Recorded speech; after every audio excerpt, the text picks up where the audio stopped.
सुप्रभात बच्चों। हम दो बैलों की कथा पाठ कुछ कर चुके थे, एक कहानी और कुछ हमारी अभी बाकी है। तो पीछे जो हमने कहानी पढ़ी थी उसे पता चलता है कि हीरा और मोती दो बैल हैं जो झूरी के हैं, पछाई जाति के हैं। और झूरी उनको जो है अपने साला गया को दे देता है, लेकिन बैलों को अच्छा नहीं लगता।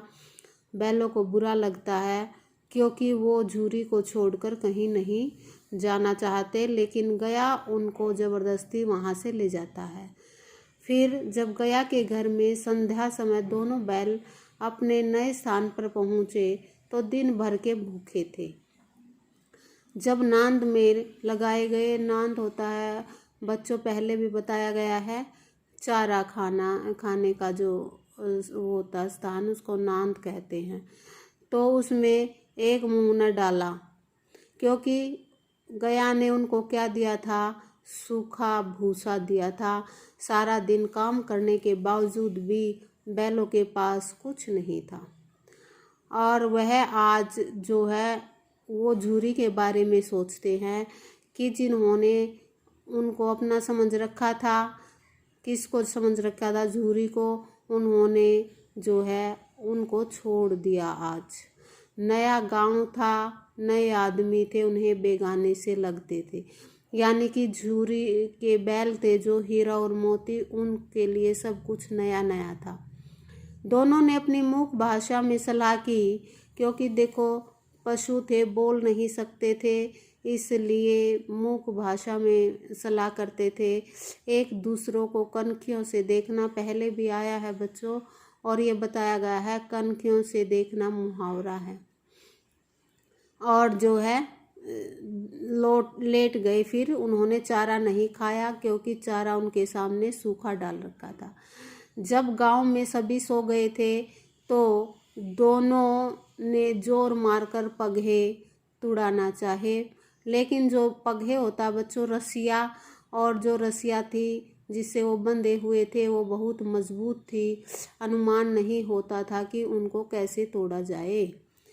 पर दोनों ने इस समय जैसे दूनी शक्ति आ गई हो, दोगुनी शक्ति आ गई थी, जिससे उनकी रस्सियाँ भी टूट गई जोर लगाने से। तो झूरी जब प्रातःकाल सोकर उठा तो उसने देखा, क्या देखा कि दोनों बैल झूरी के पास ही पहुंच गए हैं और उनके गले में आधी आधी रस्सियां लटक रही है। दोनों के पैर कीचड़ से भरे हुए हैं। झूरी को ऐसा देखकर स्नेह से गदगद हो गया क्योंकि झूरी का मन भी उनके बिना नहीं लगता था। दोनों को उन्होंने गले लगा लिया और चुंबन का वह दृश्य बड़ा ही मनोहर था। झूरी भी खुश था और बैल भी खुश थे अपने पहले मालिक के पास आकर। घर और गांव के आसपास के सारे लड़के जमा हो जाते हैं, इकट्ठे हो जाते हैं, तालियां बजाकर उन बैलों का स्वागत करते हैं। और जो है ऐसी घटना गांव में पहले भी कई बार हुई है, लेकिन सभी बच्चों ने जो भी वहाँ मौजूद थे सब ने पशु वीरों को अभिनंदन पत्र देने का आग्रह किया। कोई घर से रोटी लेके आया तो कोई गुड़ और कोई चोकर और कोई भूसी लेकर उन बैलों का अभिनंदन करने के लिए लेकर आया। एक फिर बालक ने कहा ये बैल नहीं है, किसी जन्म के आदमी हैं। और दूसरे ने कहा दूर से दोनों अकेले चले आए, इतनी दूर से। तो इस तरह से बैलों के अंदर भी वो भावना होती है कि वो अपने मालिक से अलग नहीं जाना चाहते, और इन सब बातों का प्रतिवाद करने का साहस किसी में भी नहीं था क्योंकि ये सच था कि बैल अपने मालिक के बिना रह नहीं सकते थे। उनका वहाँ पर गया के घर में मन नहीं लगा। झूरी की स्त्री ने बैलों को द्वार पर देखा तो वो जल उठी और बोली कैसे नमक हराम बैल हैं। यानी कि क्यों जल गई, क्योंकि बैल जो है झूरी के साले के घर से वापस आ गए थे, इसलिए वो वहाँ पर जल गई कि मेरे भाई के घर से ये वापस क्यों आए। और जो है झूरी को अपने बैलों से बहुत लगाव था, वो जो है उनके प्रति किसी प्रकार का आक्षेप नहीं सुन सका। वो कहता है कि नमक हराम क्यों है, गया ने इनको चारा वारा कुछ नहीं दिया होगा। स्त्री ने कहा कि तुम ही खिलाना जानते हो, बस तुम ही खिला पिलाकर पशुओं को रखते हो, और तो कोई पशुओं को रखता ही नहीं। फिर झूरी ने कहा अगर उनको अच्छा चारा मिलता तो वो यहाँ नहीं आते।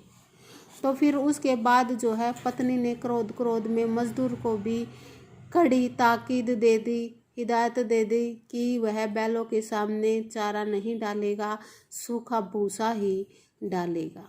तो इसलिए बैल जो थे पहले ही भूखे थे, और अब झूरी के घर भी उसकी पत्नी ने उनके सामने सूखे भूसे के अलावा कुछ नहीं डालने दिया।